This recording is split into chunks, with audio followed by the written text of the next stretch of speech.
Hello, I mentioned in my earlier video that there's certain things that have to happen first before Jesus will come back.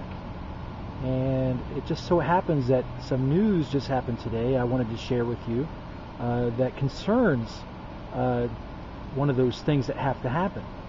One of the things that has to happen is the third temple in Jerusalem must be built. We see that in Revelation 11. It says, "And there was given me a reed like unto a rod, and the angel stood, saying, Rise and measure the temple of God, and the altar, and them that worship therein. But the court which is without the temple leave out, and measure it not. For it is given unto the Gentiles, and the holy city shall they tread under foot 42 months, and I will give power unto my 2 witnesses, and they shall prophesy 1,260 days, clothed in sackcloth.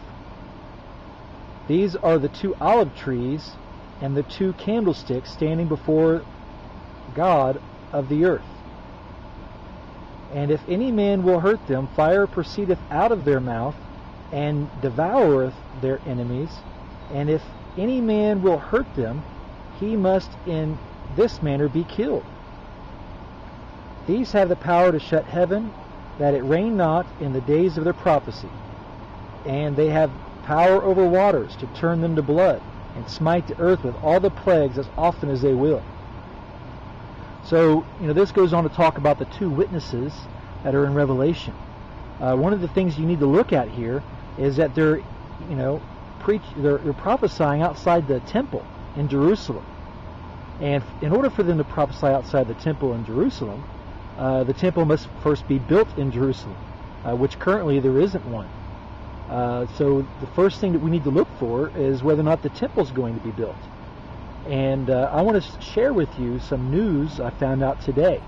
Thousands of Jews have marched through a Palestinian neighborhood in East Jerusalem, marking the day the area was sieged by Israel.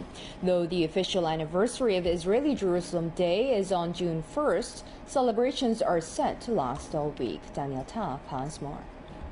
The annual flag dance march to Jerusalem's Western Wall passed through the flashpoint Sheikh Jarrah neighborhood.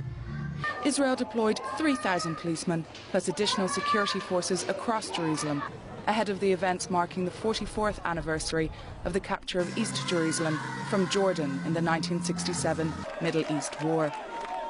An Israeli official said nearly 30,000 people participated in the march, which ended without any unusual incidents. 2 demonstrators who took part in a counter-protest were arrested. For me, it's kind of a birthday. That we came back for 44 years ago to this area, and now since then we're just growing and growing and growing. One of the participants of the counter-demonstration said he came to protect Palestinians. I'm here to protect the Palestinians, just to stand with Sheikh Jarrah citizens against this settler march through Sheikh Jarrah, through their settlements, when they feel like they have a right to be there, and I don't feel they do. Israel seized East Jerusalem and the West Bank from Jordan in the 1967 Middle East War. It later annexed East Jerusalem and surrounding West Bank villages. The whole of Jerusalem was then declared as the Israeli capital, a move not recognized internationally.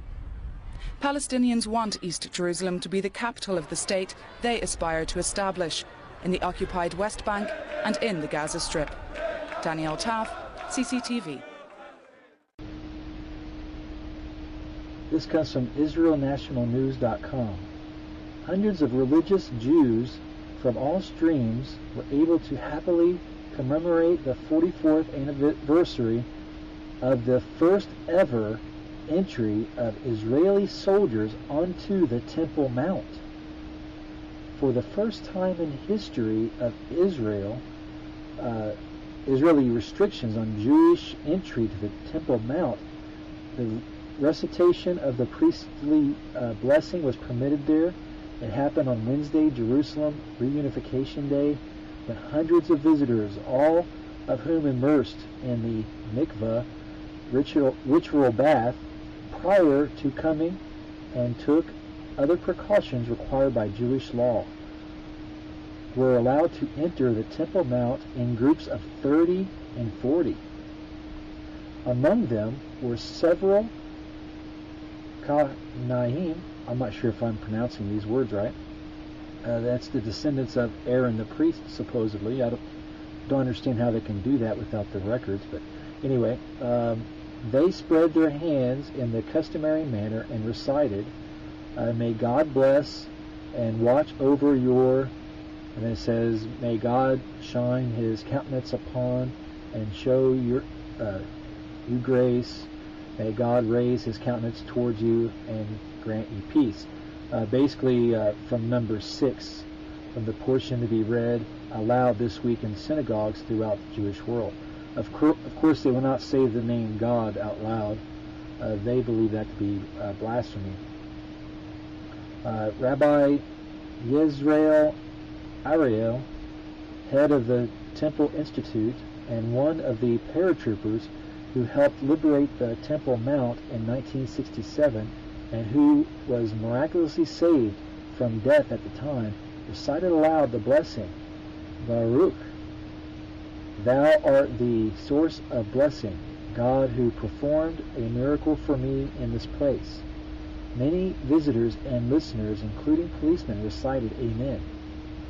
The visitors specifically noted the fair and pleasant attitude displayed by the police, as well as the preparations and security precautions they implemented for all those wishing to ascend to the Temple Mount on this date.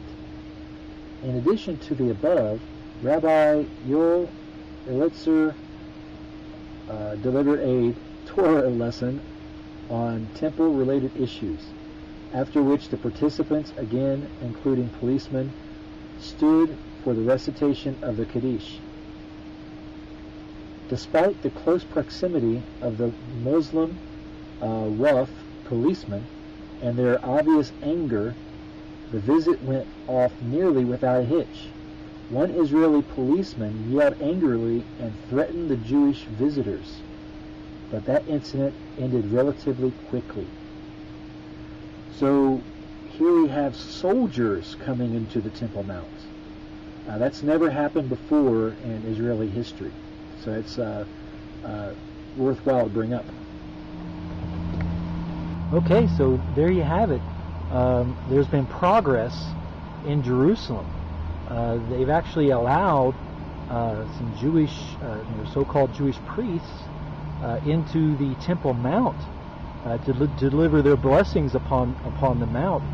And this is, may not mean anything in reality, since, as far as, we know our only salvation is through Jesus Christ, and they can't still work through the old covenant.